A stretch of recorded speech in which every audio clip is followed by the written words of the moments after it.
ravie de vous retrouver aujourd'hui dans une vidéo tag que j'ai décidé d'appeler plantes et sentiments. J'ai eu l'idée de quelques petites questions récemment et je me suis dit pourquoi pas en faire un tag. C'est des vidéos qui sont légères, qui sont sympas, qui sont marrantes, qui permettent aussi de découvrir un petit peu plus la personne qui répond aux questions. Donc voilà, je lance mon petit tag plantes et sentiments. J'espère que ça vous plaira. D'ailleurs, si vous souhaitez répondre aux questions de ce tag, n'hésitez surtout pas. Vous pouvez le faire de plusieurs façons, directement en commentaire sous cette vidéo, via Instagram ou encore via YouTube si vous avez votre propre chaîne. J'invite forcément toutes les plantes copines à le faire si elles le souhaitent. Alors, bien évidemment, il n'y a pas d'obligation, mais si le tag vous plaît et que vous souhaitez répondre aux questions, n'hésitez surtout pas. Moi, ça me fera plaisir de découvrir vos réponses à vous. Donc, j'espère qu'il vous plaira. Et puis, c'est parti, on y va avec la première question. Cette plante qui a été la première. Alors, pour moi, la première, il y en a eu plusieurs, puisque dès qu'on a eu notre chez nous, on est allé quasi directement en jardinerie pour que je puisse acheter des plantes. Mais je dirais quand même l'orchidée, puisque c'est la première plante que j'ai eue en main il y a des années d'ici. Alors, celle-là, malheureusement, je ne l'ai plus, donc je ne pourrais pas... je ne peux pas vous la montrer là et je ne peux pas non plus vous mettre de photos puisqu'à l'époque j'étais absolument pas sur les réseaux sociaux et ça commençait à peine les réseaux sociaux, il me semble, à cette époque-là. Instagram n'existait même pas, je crois. Donc j'ai pas du coup de photos de cette orchidée, mais c'était un phalaenopsis, je crois qu'il était rose et blanc ou quelque chose comme ça, rose avec des taches blanches ou... J'en ai eu plusieurs, je sais que j'avais pris un blanc aussi, Mais je dirais du coup ma première, une orchidée. Cette plante d'intérieur qui te fait penser à un être cher. Voilà, pour moi c'est mon spathiphyllum puisque c'est ma maman qui me l'a offert. Donc c'est une petite variété, c'est pas le tout grand. Ici on est sur, je sais plus comment il s'appelle celui-là, je sais plus. Un petit spathiphyllum que ma maman m'a offert donc en mars 2019 et c'est ce même spathiphyllum qui a fait relancer la machine, comme je dis. Je vous en parle dans ma vidéo Plante Addict, comment tout a commencé pour moi. Parce que ma maman m'a offert plusieurs plantes que j'ai ici à la maison, mais si je dois en choisir qu'une, je dirais du coup le spathiphyllum. Cette plante que tu ne peux pas voir en peinture. Alors, je sens que je vais me faire flageller dans cette vidéo. Est-ce que je le dis? Je l'ai déjà dit en vidéo, et j'ai déjà des personnes qui m'ont dit non, tu ne l'aimes pas, c'est pas possible. Mais c'est, je suis désolée, le philodendron Pink Princess. Je ne peux pas voir cette plante en peinture. Pourtant, j'adore le rose. J'adore le rose sur les plantes, des Tradescantia nanook, Chryssia rosato. Des plantes qui ont des fleurs roses aussi. J'adore le rose au niveau du végétal. Mais j'avoue que le Pink Princess, le rose qu'il y a dessus, je le trouve un peu too much, un peu à la limite du kitsch. Je suis désolée. Alors, il n'y a pas de critique du tout pour les personnes qui aiment cette plante, parce que il y a des plantes copines qui adorent le Pink Princess, mais moi vraiment c'est une plante que je peux pas, je n'aime vraiment pas du tout. Je suis désolée, mais le Pink Princess. Cette plante que tu regrettes le plus d'avoir tuée. Alors là, je vais pouvoir vous mettre une photo de ce qu'elle fut, rip à elle.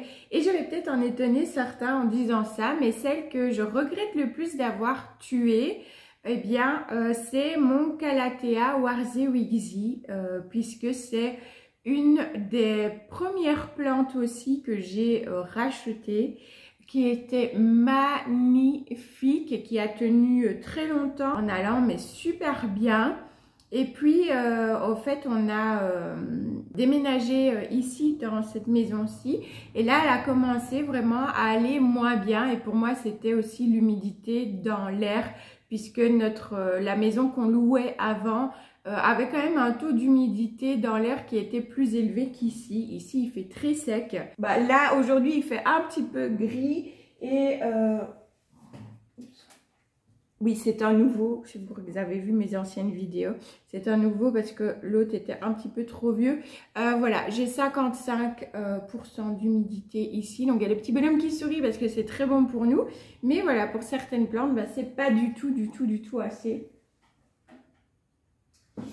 Et pour le Calathea warziwzi, pas du tout. Donc il a commencé à aller mal et puis j'ai voulu le rempoter, je l'ai rempoté et au bout de même pas 24 heures après rempotage, il avait toutes ses feuilles complètement à plat. Qui tombaient toutes et j'ai senti ses pétioles et ils étaient gorgés d'eau. Donc il a eu au fait, lors du rempotage, comme s'il avait été trop arrosé au fait. J'avais coupé tout à ras. J'ai essayé de le faire reprendre, puis j'en ai eu marre, je l'ai foutu dehors, ça reprenait dehors. Donc je me suis dit, oui, super, et puis ça a recommencé à faire des siennes, du coup, bah, j'ai abandonné.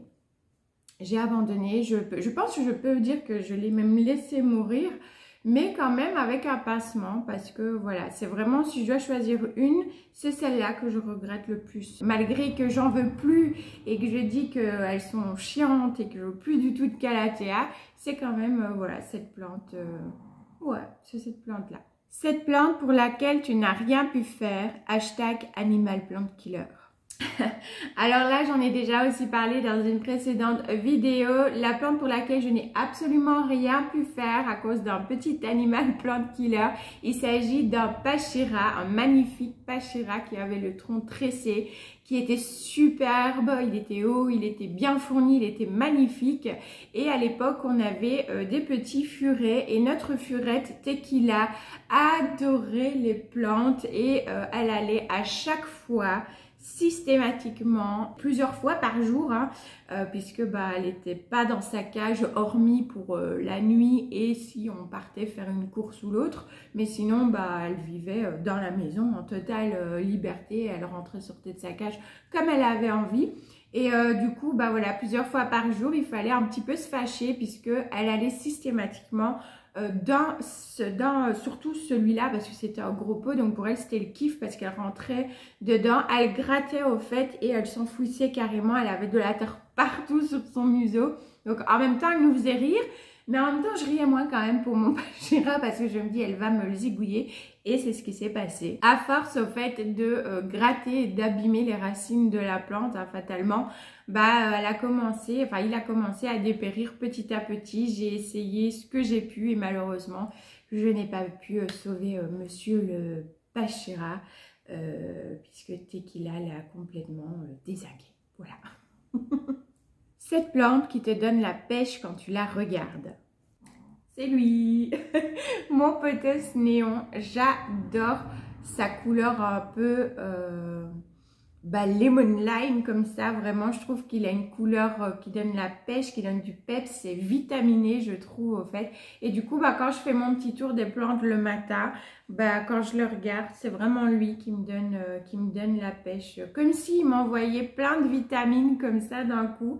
Et voilà, et je l'adore, c'est un des pothos que je préfère de par justement bah, sa couleur comme ça, très claire, limite fluo quoi, j'aime vraiment beaucoup. Voilà, le pothos néon. Cette plante que tu loves coûte que coûte. C'est elle, mon Alocasia zebrina, malgré que bah, vous voyez, il n'y a plus que 2 feuilles toutes petites. D'ailleurs, elle va avoir son rempotage bientôt et je vais la repasser du coup dans un pot plus petit puisqu'elle était énormissime. Je vous mettrai une photo et puis je l'ai rempotée parce qu'elle perdait au fait des feuilles. Donc je me suis dit son pot n'est pas assez grand puisqu'elle commençait vraiment à perdre des feuilles et malgré le rempotage elle avait continué. Puis on n'a pas eu d'été du tout. Il a fait que pleuvoir, gris par quelques jours. On avait toujours un jour ou deux et puis 2 mois de pluie limite. Donc voilà, je dis, il n'y a vraiment pas eu d'été du tout. Pas assez de luminosité, pas assez d'humidité dans l'air. Du coup, bah, elle s'était complètement mise au repos. Et puis, elle a sorti cette feuille-ci et puis celle-ci. Donc, je suis contente parce qu'elle reprend. Mais même si elle a fait voilà, quelques petits caprices, c'est même pas des caprices pour moi. C'est simplement qu'elle agit en fonction de l'environnement qu'elle a. Voilà. malgré ça, eh ben, ça reste quand même la plante que je l'offre coûte que coûte. Cette plante intemporelle, ma chérie, le Monstera Deliciosa. Je pense que c'est peut-être pas hyper original, mais pour moi, c'est vraiment la plante intemporelle qui a traversé le temps, les âges, les années. Pour moi, hein, c'est vraiment un avis perso. C'est vraiment la plante, le Monstera Deliciosa qui... qu'on a pu voir chez nos grands-mères, voire même nos arrière-grand-mères peut-être aussi. Voilà, c'est vraiment, pour moi, c'est lui qui est intemporel et qui le restera encore très longtemps à mon avis. Cette plante qui t'emplit d'émotions, les œillets. Et oui, on est sur une plante d'extérieur là parce que cette tag ne se réserve pas qu'aux plantes d'intérieur. Voilà, vous pouvez y inclure aussi des plantes d'extérieur.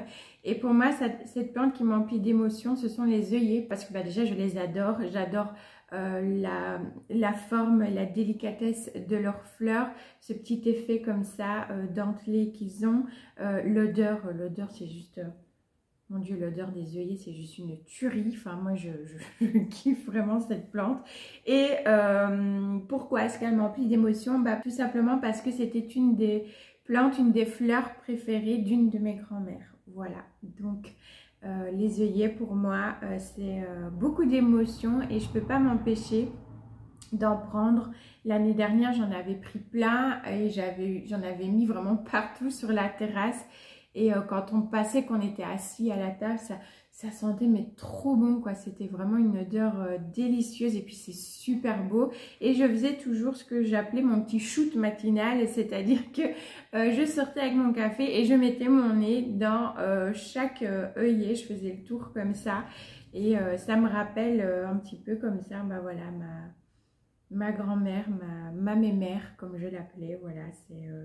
Donc oui, c'est une plante qui m'emplit beaucoup d'émotions quand je la vois. Cette plante que tu ne peux pas t'empêcher de manger. Basilic. Ouais, c'est vraiment la plante que je ne peux pas m'empêcher de manger quand je passe dans la cuisine. Bah, là, il est complètement dégarni hein, parce que... Bah voilà, limite je laisse même pas le temps qu'il repousse au fait. Parce que j'adore quand je vais dans la cuisine, parfois, souvent même, je passe et je prends une ou deux feuilles que je mange comme ça parce que j'adore le basilic, c'est une de mes plantes aromatiques préférées. Donc bah, dès que je peux choper une feuille ou deux ou trois ou bah j'en chope. J'adore en mettre quand je mange des pâtes, quand je fais des petites salades aussi. Bah voilà, il y a certaines recettes où j'adore mettre du basilic aussi à l'intérieur. Enfin voilà, il y a plein de petites recettes qu'on peut faire.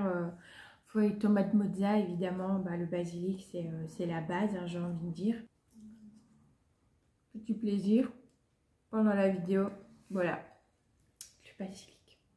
Cette plante que tu trouves so sexy, on en parle de ses muscles. C'est l'Alocasia Dragon Scale avec ses feuilles comme ça, vraiment un peu effet 3D, on dirait trop des muscles. Voilà, des petites tablettes de chocolat. Donc pour moi, le Dragon Scale, c'est la plante la plus so sexy que j'ai ici à la maison. Et bien voilà, cet axe se termine sur cette petite note plantesque coquine. J'espère que ça vous aura plu et peut-être que ça vous aura fait rire aussi. Voilà, moi en tout cas, je me suis éclatée à répondre à ces petites questions. N'hésitez pas à y répondre aussi, comme je vous ai dit en début de vidéo. Ça me fera plaisir de découvrir vos réponses à vous. Et puis, n'hésitez pas à mettre un petit pouce vers le haut si la vidéo vous a plu et à vous abonner si ce n'est pas encore déjà fait. Et bien évidemment, comme chaque fois, que le cœur vous en dit, il n'y a aucune obligation et que le contenu vous plaît. Quant à moi, je vous fais plein d'énormes gros bisous green et je vous retrouve bientôt pour de nouvelles vidéos. Ciao, ciao!